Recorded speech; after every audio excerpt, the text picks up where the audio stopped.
आज हम बात कर रहे हैं एक ऐसी किताब की जो आपकी हर सांस को मायने देना सिखाएगी। Breath, the lost art and science of our most misunderstood. इसे लिखा है विज्ञान पत्रकार जेम्स नेस्टर ने, जिन्होंने दुनिया भर के वैज्ञानिकों, योगियों और ब्रीदिंग मास्टर्स के साथ मिलकर इस विषय पर गहरी रिसर्च की। आपको लगेगा सांस लेना कौन सी बड़ी बात है, लेकिन इस किताब को पढ़ने के बाद आप जानेंगे कि शायद आपने कभी सही तरीके से सांस ली ही नहीं। जेम्स नेस्टर बताते हैं कि इंसान की सबसे पहली और सबसे अनदेखी गई गलती ये थी जब उसने प्रकृति से कटकर जीना शुरू किया। जैसे जैसे हमने अपनी जिंदगी को आसान बनाने के चक्कर में प्रोसेस्ड खाना, सॉफ्ट ड्रिंक्स और रेडी टू ईट मील्स को अपनाया, वैसे वैसे हमारे शरीर की संरचना में सटल लेकिन खतरनाक बदलाव आने लगे। हमारा जबड़ा, जो पहले मजबूत, चौड़ा और अच्छी तरह विकसित होता था, अब छोटा, कमजोर और पीछे की ओर खिसका हुआ दिखने लगा। इसकी वजह यह थी कि आज का खाना ज्यादातर इतना नरम है कि जबड़े को मेहनत ही नहीं करनी पड़ती, और जब जबड़ा विकास नहीं करता तो नाक की हड्डियां और सांस की नली भी संकरी रह जाती। इसका सीधा असर हमारी सांस लेने की क्षमता पर पड़ता है। पुराने समय के इंसान को देखिए, उसके जबड़े मजबूत थे, दांत बिना ब्रेसेस के सीधी लाइन में आते थे, और सबसे जरूरी बात, वो नाक से सहजता से सांस लेता था। लेकिन आज ज्यादातर लोग अनजाने में मुंह से सांस लेते हैं। यह आदत छोटी लगती है, पर शरीर के लिए एक बड़ा अलार्म है। अब जब आप मुंह से सांस लेते हैं तो होता क्या है? सबसे पहले आपकी सांसें छोटी, तेज और उथली हो जाती हैं। इससे आपका नर्वस सिस्टम हर समय अलर्ट मोड में रहने लगता है, जैसे आपकी बॉडी को लगता है कि कोई खतरा सामने है। नतीजा, आपका दिल तेज धड़कता है, मसल्स टाइट हो जाती हैं और दिमाग में बेचैनी बनी रहती है, भले ही आप सिर्फ सोफे पर बैठे हों। जेम्स बताते हैं कि मुंह से सांस लेने से केवल हवा का रास्ता नहीं बिगड़ता, बल्कि इससे जुड़ी बीमारियों की एक चेन शुरू हो जाती है। स्लीप एपनिया, स्नोरिंग, एंजाइटी और यहां तक कि डिप्रेशन जैसी मानसिक समस्याएं भी इससे जुड़ी हुई हैं। उन्होंने इस बात को साबित करने के लिए खुद पर एक अनोखा एक्सपेरिमेंट किया। 10 दिनों तक उन्होंने अपनी नाक को बंद रखा और सिर्फ मुंह से सांस ली। नतीजा, उनकी नींद बुरी तरह प्रभावित हुई, उन्हें दिन में थकान रहने लगी, मूड इरिटेट हो गया, और सबसे चौंकाने वाली बात, उनका ब्लड प्रेशर खतरनाक स्तर तक बढ़ गया। इससे साफ साबित होता है कि ब्रीदिंग हैबिट्स कोई छोटी सी हेल्थ टिप नहीं है। यह आपके शरीर के हर सिस्टम, डाइजेशन, इम्यूनिटी, माइंड और मूड, सब कुछ कंट्रोल करती हैं। अगर आपकी सांसें सही नहीं हैं तो आपकी जिंदगी भी सही नहीं चल सकती। नाक सिर्फ एक हवा खींचने वाला पाइप नहीं है, यह हमारी बॉडी की पहली लाइन ऑफ डिफेंस है। जब हम नाक से सांस लेते हैं तो हवा फिल्टर होती है, गर्म होती है और उसमें नमी आ जाती है। इससे वो फेफड़ों के लिए एकदम तैयार हो जाती है। लेकिन मुंह से ली गई हवा सीधे, बिना प्रोसेस हुए आपके अंदर जाती है, जैसे बिना हेलमेट के तेज रफ्तार से बाइक पर निकालना। नाक के अंदर छोटे छोटे बाल और म्यूकस मेम्ब्रेन होते हैं, जो धूल, बैक्टीरिया और दूसरे हानिकारक तत्वों को रोकते हैं। साथ ही नाक से सांस लेने पर नाइट्रिक ऑक्साइड नाम का एक गैस रिलीज होती है, जो शरीर में खून के प्रवाह को बेहतर बनाता है और इम्यून सिस्टम को मजबूत करता है। अब सोचिए, जब आप मुंह से सांस लेते हैं तो ये सब फायदे मिस हो जाते हैं। आप अनफिल्टर्ड, ड्राई और ठंडी हवा सीधे लंग्स में भरते हैं और धीरे धीरे शरीर को थकाते जाते हैं। नाक से सांस लेने का और एक कमाल का फायदा है, ये आपकी ब्रीदिंग को धीमा बनाता है। जितनी धीमी सांस, उतना शांत मन। यही तो सारे योग और ध्यान के अभ्यासों की जड़ है, धीरे, गहरी और संतुलित सांस। जेम्स नेस्टर इस बात को जोर देकर कहते हैं, अगर आप अपनी हेल्थ, फोकस और लाइफ क्वालिटी को सुधारना चाहते हैं तो सबसे पहला कदम है मुंह बंद रखो, नाक से सांस लो। अब सवाल यह उठता है, अगर हमारी सांसें बिगड़ चुकी हैं तो क्या हम इसे फिर से सुधार सकते हैं? जवाब है बिल्कुल, और इसका रास्ता है ब्रीदिंग टेक्निक्स, यानी श्वास के सही अभ्यास। सबसे पहले बात करते हैं बुटेको मेथड की। अब तक हम सोचते आए हैं कि ज्यादा सांस लेना यानी ज्यादा ऑक्सीजन लेना, यानी ज्यादा एनर्जी। लेकिन बुटेको मेथड इस सोच को सीधा चुनौती देता है। यह तकनीक कहती है कि ज्यादा नहीं, कम और सधी हुई सांस लेना ज्यादा फायदेमंद होता है। अब सवाल उठता है, कम सांस लेने से फायदा कैसे? असल में जब हम तेज और बार बार सांस लेते हैं तो हम जरूरत से ज्यादा ऑक्सीजन अंदर ले लेते हैं, लेकिन ये ऑक्सीजन सेल्स तक पहुंच नहीं पाती। ऐसा इसलिए होता है क्योंकि ज्यादा सांस लेने से शरीर में CO2 का स्तर बहुत नीचे गिर जाता है, और आयरॉनिकल तरीके से CO2 की थोड़ी मात्रा जरूरी होती है ताकि हमारी ब्लड वेसल्स रिलैक्स करें और ऑक्सीजन को सेल्स तक पहुंचने दें। बूटेको मेथड कहती है कि अगर हम धीमी, छोटी और संयमित सांसें लें तो हमारी बॉडी धीरे धीरे कार्बन डाइऑक्साइड को सहन करना सीख जाती है। इसका नतीजा ये होता है कि ब्लड वेसल्स फैलती हैं, सर्कुलेशन सुधरता है और सेल्स तक ऑक्सीजन का प्रवाह बेहतर हो जाता है। मतलब आपको ज्यादा ऑक्सीजन लेने की नहीं, बल्कि सही तरीके से सांस लेने की जरूरत है। इस तकनीक का अभ्यास करने वाले लोगों ने एज़मा, एंजाइटी और यहां तक कि हाई ब्लड प्रेशर में भी आश्चर्यजनक सुधार पाया है, सिर्फ अपनी सांस की मात्रा को कम करके। अब बात करते हैं दूसरी तकनीक की, प्राणायाम। प्राणायाम कोई नई खोज नहीं है, यह भारत की हजारों साल पुरानी योग विद्या का अभिन्न हिस्सा है। प्राण यानी जीवन शक्ति और आयाम यानी नियंत्रण, यानी प्राणायाम का अर्थ हुआ जीवन शक्ति पर नियंत्रण। इस अभ्यास में अनुलोम विलोम, भस्त्रिका, कपाल भाती जैसी विधियां शामिल हैं। हर एक तकनीक का अपना खास उद्देश्य है। कोई दिमाग को शांत करता है, कोई फेफड़ों को शक्ति देता है और कोई टॉक्सिन्स को बाहर निकालता है। लेकिन प्राणायाम का असली कमाल सिर्फ लंग्स की कैपेसिटी बढ़ाने तक सीमित नहीं है, यह आपके दिमाग और भावनाओं पर सीधा असर डालता है।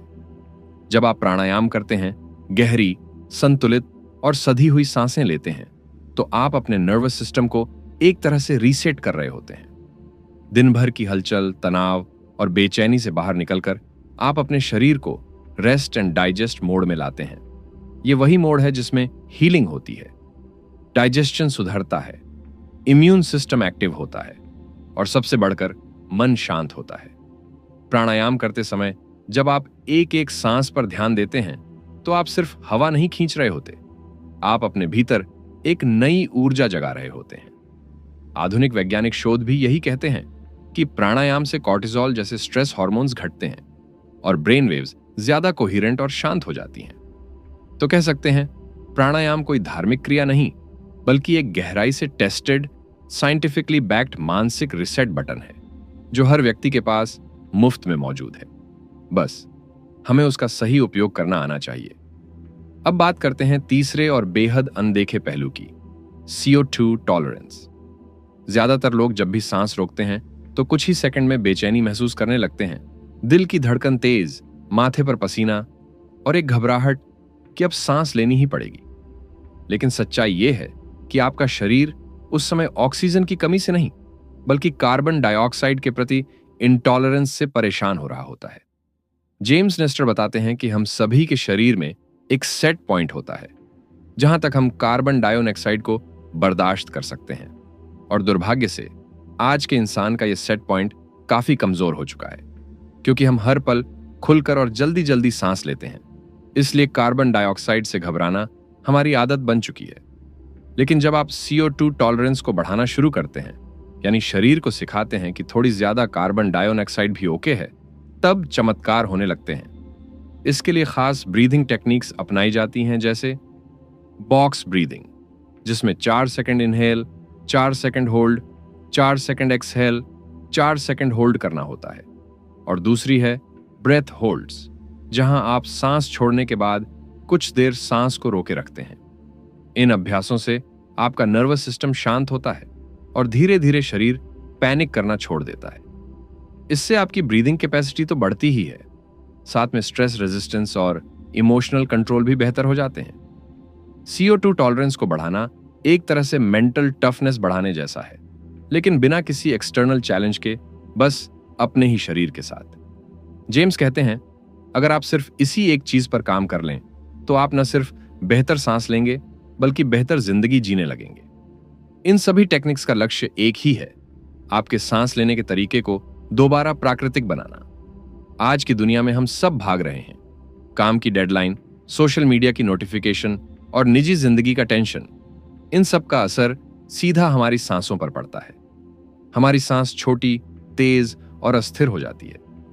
लेकिन यहीं से एक चमत्कारी रास्ता निकलता है, स्लो, डीप, रिदमिक ब्रेथिंग। जब हम धीरे धीरे और गहराई से सांस लेते हैं तो बॉडी को एक सिग्नल जाता है, सब ठीक है, कोई खतरा नहीं है।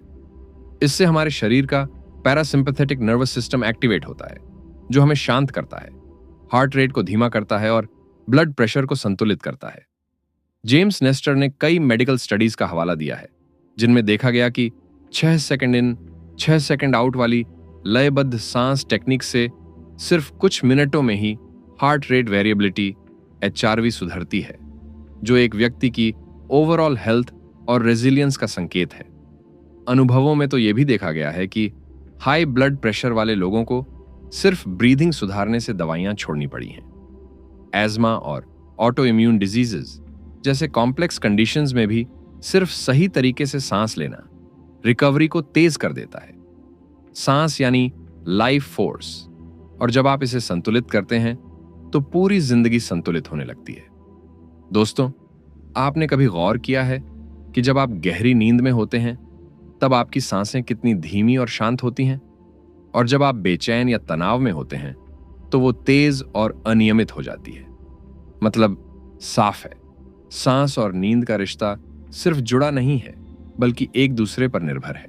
जेम्स नेस्टर ने बताया कि ब्रीदिंग डिसफंक्शन आज की नींद की सबसे बड़ी छुपी हुई वजहों में से एक है, जैसे कि स्लीप एपनिया, जिसमें सोते हुए बार बार सांस रुक जाती है और ज्यादातर लोगों को पता तक नहीं चलता कि उन्हें यह दिक्कत है। इसका मुख्य कारण मुंह से सांस लेना। जब आप मुंह से सांस लेते हैं तो जीभ और थूक की पोजीशन गड़बड़ा जाती है, जिससे गला सिकुड़ता है और एयर फ्लो रुक जाती है। इसीलिए मुंह से सांस लेने वाले लोगों को खराटें, बार बार नींद खुलना और शैलो स्लीप की समस्याएं ज्यादा होती हैं। जेम्स ने अपने एक एक्सपेरिमेंट में नाक को बंद कर सिर्फ मुंह से सांस ली और पाया कि उनकी नींद इतनी खराब हो गई कि वो सुबह थके हुए उठे, मूड चिड़चिड़ा हो गया और उनका ब्लड प्रेशर तक बढ़ गया। इसका उपाय? नाक से सांस लेना और सोते समय माउथ टेपिंग का अभ्यास। हाँ, यह थोड़ा अजीब लगता है, पर यह टेक्निक स्लीप क्वालिटी में चमत्कारी सुधार लाती है। जब नींद सुधरती है तो शरीर नेचुरली डिटॉक्स करता है, ब्रेन मेमोरी कंसोलिडेट करता है और पूरे सिस्टम को रिपेयर करता है। और यह सब शुरू होता है सिर्फ एक साधारण चीज से, सांस। सांस लेना सिर्फ फेफड़ों का काम नहीं है, यह एक पूरी बॉडी टीम का सामूहिक प्रयास है। जब आप सांस लेते हैं तो काम सिर्फ लंग्स नहीं करते, इसमें आपकी रीढ़ की हड्डी, जबड़ा, छाती की पसलियां और यहां तक कि दांतों की बनावट भी हिस्सा लेते हैं। हाँ, आपने सही सुना, सांस लेना एक अकेली क्रिया नहीं बल्कि शरीर के हर अंग का तालमेल है। आज के मॉडर्न लाइफस्टाइल ने इस तालमेल को बुरी तरह बिगाड़ दिया है। दिन भर मोबाइल पर झुककर बैठना, लैपटॉप के सामने कंधे सिकोड़कर घंटों काम करना और फॉरवर्ड हेड पोस्चर, ये सब मिलकर आपकी डायफ्राम को ठीक से फैलने नहीं देते। अब डायफ्राम क्या है? यह आपके फेफड़ों के नीचे एक मजबूत मांसपेशी है जो सांस लेते समय नीचे की ओर दबाव बनाती है ताकि लंग्स भर सकें। लेकिन जब आप झुके रहते हैं या गलत पोस्चर में रहते हैं तो ये डायफ्राम सिकुड़ जाता है और नतीजा होता है शैलो ब्रीदिंग, यानी सतही छोटी छोटी सांसें। ऐसी सांसें न तो फेफड़ों को पूरी तरह ऑक्सीजन से भरती हैं और न ही नर्वस सिस्टम को शांत करती हैं, बल्कि इससे बॉडी हर समय हल्के तनाव में रहती है, एक इनविजिबल स्ट्रेस जो धीरे धीरे आपकी एनर्जी को खा जाता है। यह फिजिकल असर यही नहीं रुकता, खराब पोस्चर से जबड़े की अलाइनमेंट भी बिगड़ती है, जिससे नाक की हड्डियां दबती हैं और नेजल पैसेज संकरी हो जाती है, मतलब नाक से सांस लेना और मुश्किल। इसलिए सिर्फ ब्रीदिंग एक्सरसाइज करना काफी नहीं है, आपको अपने पोस्चर पर भी ध्यान देना होगा। सीधी रीढ़, खुले कंधे और एक्टिव सिटिंग आपके शरीर को ब्रीदिंग के लिए सही फ्रेमवर्क देते हैं। जेम्स का साफ संदेश है, you can't breathe properly until you sit properly. अब बात करें जॉ स्ट्रक्चर की, तो आज के बच्चों के जबड़े छोटे हो रहे हैं। इसका कारण है सॉफ्ट फूड और कम च्यूइंग। इससे न केवल दांत टेढ़े मेढ़े आ रहे हैं बल्कि नाक की पैसेज भी सिकुड़ रही है। इसका असर सीधा सांस लेने पर पड़ रहा है और बच्चा बचपन से ही माउथ ब्रीदर बन जाता है। ब्रीदिंग और डेंटल हेल्थ का संबंध इतना गहरा है कि कुछ डॉक्टर अब बच्चों को ब्रेसेस देने से पहले ब्रीदिंग थेरेपी करवाने की सलाह दे रहे हैं, क्योंकि अगर जबड़ा और नाक सही से डेवलप नहीं हो पाए तो लाइफ लॉन्ग ब्रीदिंग इश्यूज होना तय है। सही पोस्चर और जबड़े की पोजीशनिंग से लंग्स को पूरी तरह फैलने की जगह मिलती है। और जैसे ही आपकी बॉडी ओपन होती है, आपकी सांसें भी खुलकर आती हैं, गहरी, सधी हुई और शुद्ध। जब भी कोई कहता है थोड़ा गहरी सांस लो, तो यह सिर्फ एक कहावत नहीं, बल्कि न्यूरोसाइंस की सबसे ताकतवर सलाहों में से एक है। जेम्स नेस्टोर ने अपने अनुभवों और वैज्ञानिक शोधों के जरिए यह साबित किया कि हमारी सांसें सीधा हमारे दिमाग और भावनाओं को कंट्रोल करती है। जब आप एंग्शियस होते हैं तो आपकी सांस अपने आप छोटी और तेज हो जाती है, और जब आप जानबूझकर अपनी सांस को धीमा करते हैं तो आप एंग्जाइटी को उल्टा घुमा सकते हैं। यहां पर रेजोनेंट ब्रीदिंग नाम की एक तकनीक काम आती है, जिसमें आप प्रति मिनट सिर्फ 5 से 6 बार सांस लेते हैं, बराबर इनहेल और एक्सहेल टाइम के साथ। यह सीधे वेगस नर्व को एक्टिवेट करता है, जो आपके मूड, डाइजेशन और हार्ट रेट को रेगुलेट करता है। इसी तरह बॉक्स ब्रेथिंग, जिसे नेवी एसआईएल्स भी इस्तेमाल करते हैं, 4 second inhale, 4 second hold, 4 second exhale, 4 second hold, ये टेक्निक आपको एक्सट्रीम तनाव में भी स्थिर बनाए रखती है। और अगर आप ट्रॉमा या पुराने इमोशनल पेन से जूझ रहे हैं, तो कॉन्शियस कनेक्टेड ब्रीदिंग जैसी तकनीकें सप्रेस्ड इमोशंस को रिलीज करने में मदद करती हैं। सांस ही वो पुल है जो आपके अनकॉन्शियस माइंड से कॉन्शियस माइंड को जोड़ता है। मतलब ये कि जो काम दवाइयां हफ्तों में नहीं कर पाती, वो एक सही ब्रीदिंग पैटर्न कुछ मिनटों में कर सकता है। जेम्स नेस्टोर की किताब सिर्फ थ्योरी नहीं देती, बल्कि एक्शनेबल स्टेप्स भी बताती है, जो आप आज से, अभी से अपनी जिंदगी में लागू कर सकते हैं। पहला सुझाव, नाक से सांस लें हर हाल में। दिन हो या रात, वर्कआउट हो या रेस्ट, हमेशा नाक से सांस लेना शुरू करें। अगर आदत बनी नहीं है तो धीरे धीरे अभ्यास करें। सोते समय माउथ टेपिंग की टेक्निक आजमाएं, जो आपकी नींद और एनर्जी लेवल को पूरी तरह बदल सकती है। दूसरा, सांसों की गिनती शुरू करें।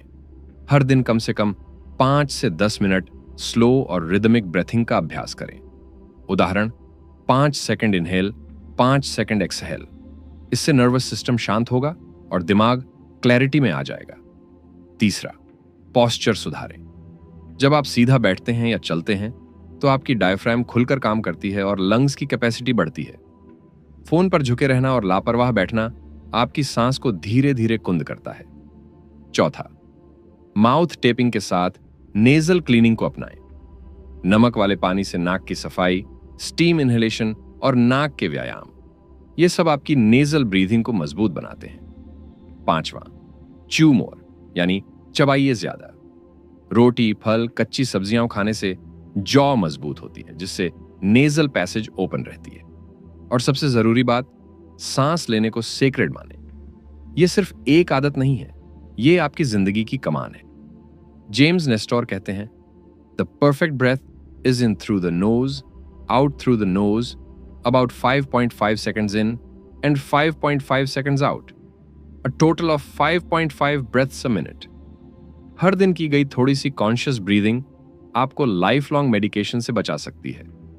तो दोस्तों, अब जब आप जान चुके हैं कि सांस लेना सिर्फ जिंदा रहने की क्रिया नहीं, बल्कि जीने की कला है, तो आज से ही इसे सही तरीके से अपनाना शुरू करें। हम दिन भर कितनी चीजों को लेकर टेंशन लेते हैं, लेकिन जो चीज हर पल हमारे साथ है वो है हमारी सांस, और उसी को हम सबसे ज्यादा नजरअंदाज कर देते हैं। अब वक्त है कि इसे दोबारा सीरियसली लें। अगर आपको यह वीडियो पसंद आया हो तो दिल से लाइक जरूर कीजिए। अगर कोई दोस्त या परिवार का सदस्य है जिसे बार बार थकान, नींद या तनाव की समस्या है, तो इस वीडियो को शेयर कीजिए, शायद उसकी जिंदगी बदल जाए। और अगर आप पहली बार इस चैनल पर आए हैं तो सब्सक्राइब करना बिल्कुल मत भूलिए, क्योंकि यहां हर हफ्ते आपको जिंदगी बदलने वाली किताबों की दमदार कहानियां मिलेंगी, वो भी अपनी भाषा में। और हां, नीचे कमेंट में जरूर बताइए, क्या आप पहले नाक से सांस लेते हैं या मुंह से, और इस वीडियो ने आपको क्या नया सिखाया। मिलते हैं अगली किताब के साथ। तब तक के लिए अपनी सांस को समझिए, संभालिए और सहेजिए। जय हिंद।